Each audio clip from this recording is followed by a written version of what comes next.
សូមប្រុងប្រយ័ត្នសំណេរពីម្ដាយក្មេងស្រីដែលរងរបួសភ្នែករៀបរាប់ឲ្យដឹងថាយប់មិញកូនខ្ញុំលេងដបផ្លុំសាប៊ូនេះលេងមួយសន្ទុះគាត់ចូលផ្ទះមកហើយយកដៃខ្ទប់ភ្នែករមាស់ខ្លាំងណាស់រហូតដល់ខ្ទប់ភ្នែកដូចជាចិត្តរហែកកញ្ចក់ភ្នែកតែកូនមិនបានប្រាប់ឪពុកម្ដាយទេគ្រាន់តែទៅលាងមុខប៉ុន្តែមិនធូរស្រាលឡើយភ្នែកនឹងច្រមុះហើមឡើងដំបូងខ្ញុំគិតថាកូនយកអ្វីមួយដាក់ភ្នែកលេងតែពេលក្រោយទើបដឹងថាមកពីរបស់នេះប្រហែល1-2 នាទីបន្ទាប់ភ្នែកកូនប្រែជាពណ៌ស្វាយធ្វើឲ្យខ្ញុំភ័យខ្លាំងត្រូវបញ្ជូនទៅមន្ទីរពេទ្យទាំងយប់ស្មានថាកូនអាចខ្វាក់ភ្នែកទៅហើយធម្មតាលេងរបស់ទាំងនេះមិនអីទេតែមិនដឹងហេតុអ្វីថ្ងៃនេះកើតបញ្ហាគ្រូពេទ្យនិយាយថារបស់ទាំងនេះមានសារធាតុគីមីគ្រោះថ្នាក់កុមារលេងហើយប៉ះពាល់អាចបង្កអាឡែស៊ីធ្ងន់ធ្ងរបែបនេះបានក្រោយពេលដល់មន្ទីរពេទ្យគ្រូពេទ្យបានពិនិត្យភ្នែកកូនស្រីយ៉ាងប្រុងប្រយ័ត្នពួកគេឃើញថាភ្នែកមានការរលាកខ្លាំងនិងមានសញ្ញាថាសារធាតុគីមីបានប៉ះពាល់ទៅលើកញ្ចក់ភ្នែក cornea ប្រសិនបើយឺតបន្តិចទៀតអាចបង្កឲ្យមានការខូចខាតយូរអង្វែងឬសូម្បីតែបាត់បង់ការមើលឃើញបានម្ដាយក្មេងស្រីនៅតែភ័យខ្លាចហើយសួរគ្រូពេទ្យថាតើហេតុអ្វីបានជាដបផ្លុំសាប៊ូធម្មតាបង្កគ្រោះថ្នាក់ដល់កូនខ្ញុំដល់ថ្នាក់នេះគ្រូពេទ្យបានពន្យល់ថាក្នុងទឹកសាប៊ូផ្លុំមានសារធាតុដូចជា detergent និងសារធាតុគីមីផ្សេង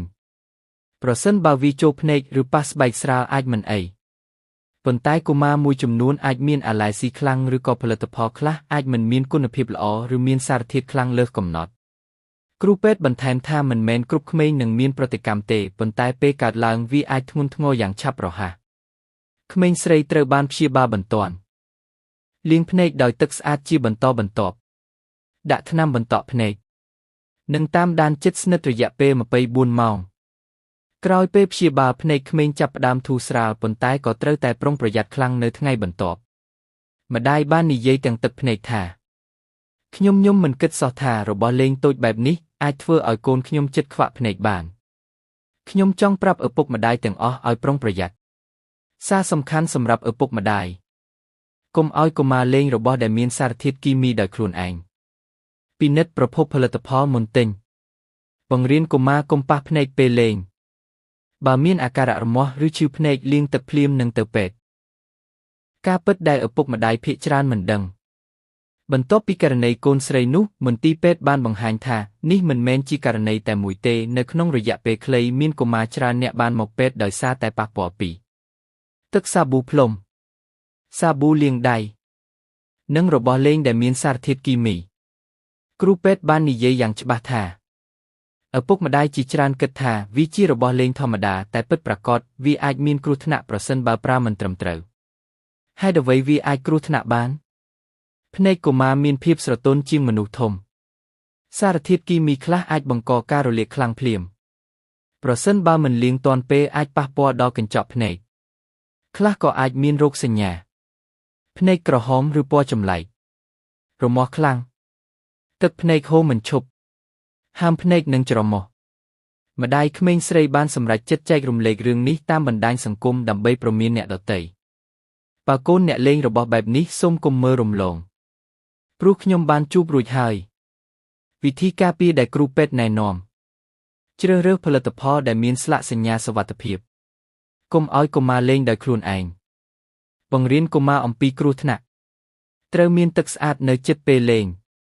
ប្រសិនបើសារធាតុចូលភ្នែកលាងភ្នែកដោយទឹកស្អាតយ៉ាងហោចណាស់10-15 នាទីកុំខ្ទប់ភ្នែក